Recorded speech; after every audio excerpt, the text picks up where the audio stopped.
जय श्री कृष्णा। राधे राधे सभी को ज्ञान कथा सार यूट्यूब चैनल की ओर से आप सभी को कार्तिक मास की हार्दिक शुभकामनाएं। श्रोताओं, कार्तिक मास भगवान विष्णु को अत्यंत प्रिय है।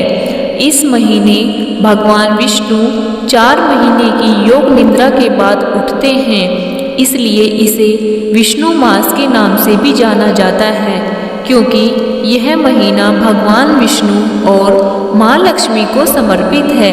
इस माह में पूजन और व्रत करने से सभी मनोकामनाएं पूर्ण होती हैं और समस्त कष्टों का निवारण होता है। आइए अब सुनते हैं कार्तिक मास महात्म्यम कथा अध्याय 1। नैमिषारण्य तीर्थ में सूत जी ने 88,000 सनकादि ऋषियों से कहा, अब मैं आपको कार्तिक मास की कथा विस्तार पूर्वक सुनाता हूँ, जिसका श्रवण करने से मनुष्य के सभी पाप नष्ट हो जाते हैं और अंत समय में मनुष्य को वैकुंठ धाम की प्राप्ति होती है। सूत जी ने कहा, श्री कृष्ण जी से अनुमति लेकर देव ऋषि नारद के चले जाने के पश्चात सत्यभामा प्रसन्न होकर भगवान कृष्ण से बोली, हे प्रभु, मैं धन्य हुई, मेरा जन्म सफल हुआ। मुझ जैसी त्रिलोक के सुंदरी के जन्मदाता भी धन्य हैं। जो आपकी 16,000 स्त्रियों के बीच मैं आपकी परम प्यारी पत्नी बनी। मैंने आपके साथ नारद जी को वह कल्प वृक्ष आदि पुरुष विधि पूर्वक दान में दिया, परंतु वही कल्प वृक्ष मेरे घर लहराया करता है। यह बात मृत्युलोक में किसी भी स्त्रियों को ज्ञात नहीं है।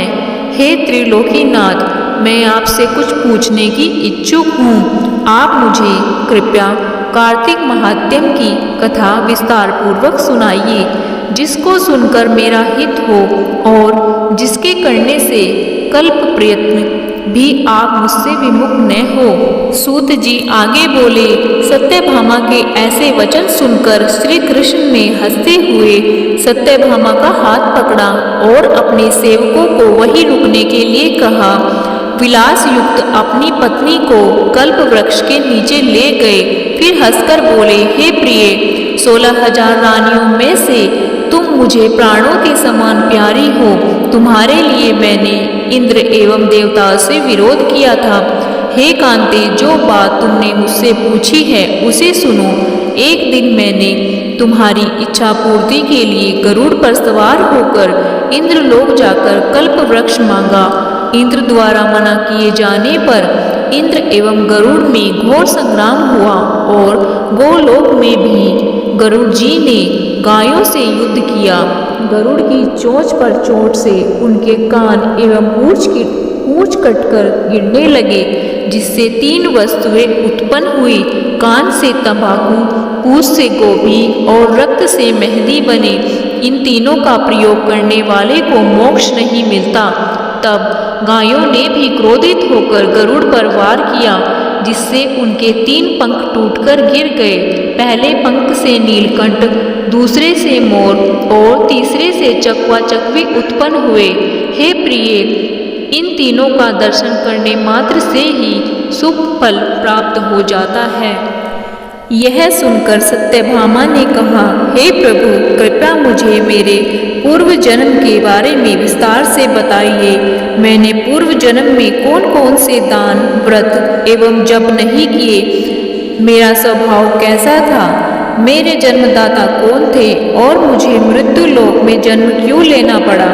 मैंने ऐसा कौन सा पुण्य कर्म किया था जिससे मैं आपकी अर्धांगिनी हुई? श्री कृष्ण ने कहा, हे प्रिय, अब मैं तुम्हारे द्वारा पूर्व जन्म में किए गए पुण्य कर्मों को विस्तार पूर्वक कहता हूँ, उसे सुनो। पूर्व समय में सतयुग के अंत में मायापुरी में अत्रि गोत्र में वेद वेदांत का ज्ञाता देव शर्मा नामक का ब्राह्मण रहता था। वह प्रतिदिन अतिथियों की सेवा, हवन और सूर्य भगवान की पूजा करता था। वह सूर्य के समान तेजस्वी था। वृद्धा अवस्था में उसे गुणवती नामक कन्या की प्राप्ति हुई। वह उस पुत्रहीन ब्राह्मण ने अपनी पुत्री कन्या का विवाह अपने ही चंद्र नामक शिष्य के साथ कर दिया। वह चंद्र को अपने पुत्र के समान मानता था और चंद्र भी उसे अपने पिता की भांति सम्मान देता था।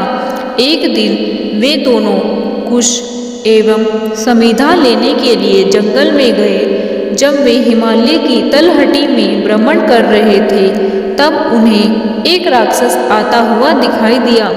उस राक्षस को देखकर भय के कारण उनके अंग स्थिर हो गए और वे वहाँ से भागने में भी असमर्थ हो गए। तब उस काल के समय राक्षस ने उन दोनों को मार डाला। उनके धर्मात्मा होने के कारण मेरे पार्षद उन्हें मेरे बैकुंठ धाम में मेरे पास ले आए। उन दोनों द्वारा आजीवन सूर्य भगवान की पूजा किए जाने के कारण मैं दोनों पर अति प्रसन्न हुआ। गणेश जी, शिवजी जी, सूर्य एवं देवी इन सब की पूजा करने वाले मनुष्य को स्वर्ग की प्राप्ति होती है। मैं एक होता हुआ भी काल और कर्मों के भेद से 5 प्रकार का होता हूँ। जैसे एक देवदत्त, पिता, भ्राता आदि नामों से पुकारा जाता है। जब वे दोनों विमान पर आरूढ़ होकर सूर्य के समान तेजस्वी रूपवान चंदन की माला धारण किए हुए मेरे भवन में आए तो वे दिव्य भोगों को भोगने लगे। इस प्रकार कार्तिक महात्म्य का पहला अध्याय पूरा होता है। जय श्री कृष्णा। ज्ञान कथा सार का ये वीडियो आपको कैसा लगा हमें कमेंट बॉक्स में ज़रूर बताइए।